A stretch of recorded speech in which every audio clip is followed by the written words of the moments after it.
Bonjour et bienvenue sur Challenge Running. Afin de vous proposer un programme d'entraînement strictement adapté à votre niveau, nous avons besoin de connaître votre vitesse maximale aérobie, plus couramment appelée VMA. Cette vitesse est un témoin de votre capacité à oxygéner vos muscles pendant l'effort. Cette valeur de VMA est essentielle pour établir les intensités d'effort de votre programme. Par conséquent, réalisez votre test avec beaucoup de minutie.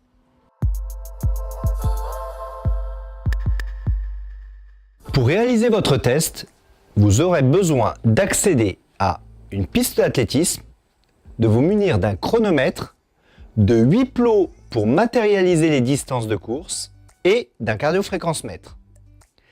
Si vous ne possédez pas ce matériel, nous vous conseillons de vous reporter sur le test demi-Cooper ou le test d'Astran, disponible dans le module d'évaluation Challenge Running.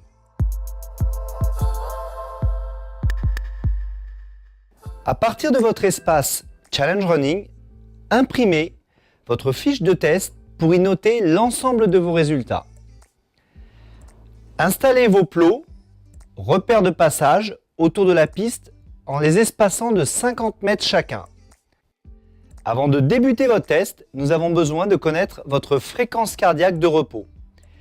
Équipez-vous de votre cardiofréquencemètre, puis asseyez-vous pendant 5 minutes. Mesurez votre fréquence cardiaque à l'issue de cette durée et notez-la dans la colonne prévue à cet effet. Avant de vous lancer dans le test, nous vous proposons une brève phase d'échauffement. Réalisez une séquence de marche rapide de 5 minutes à 4 km/h, suivie d'un repos de 2 minutes maximum.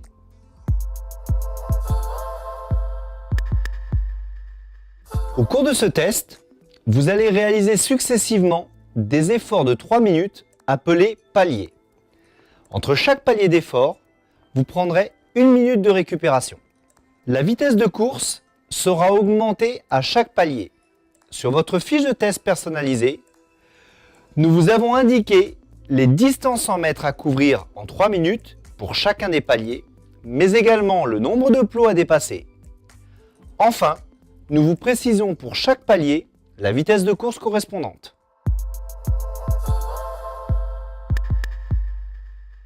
Allez, après toutes ces consignes de réalisation, place à l'effort. C'est parti pour 3 minutes. Sur ce premier palier, votre fiche vous indique la vitesse de course à soutenir, mais également la distance à parcourir et le nombre de plots à franchir.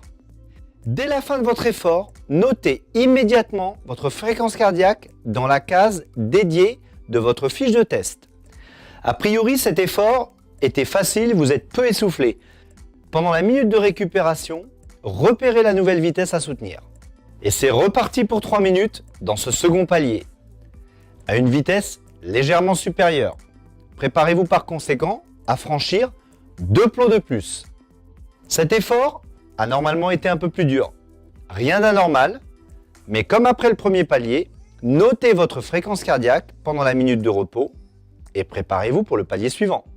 Et c'est déjà reparti pour 3 minutes dans ce troisième palier. Et l'organisation sera ainsi toujours la même pour les paliers suivants. Le test s'arrête quand vous n'arrivez plus à finir un palier ou quand à l'issue d'un palier, vous dépassez 95% de votre fréquence cardiaque maximale théorique. Cette donnée est affichée sur votre fiche de test. Reportez dans votre espace Challenge Running les fréquences cardiaques notées sur votre fiche de test. Attention, si vous n'arrivez pas au bout des 3 minutes d'un palier, le dernier, ne notez rien comme fréquence cardiaque et cliquez directement sur le bouton Valider le test. Challenge Running calculera alors automatiquement votre vitesse maximale aérobie.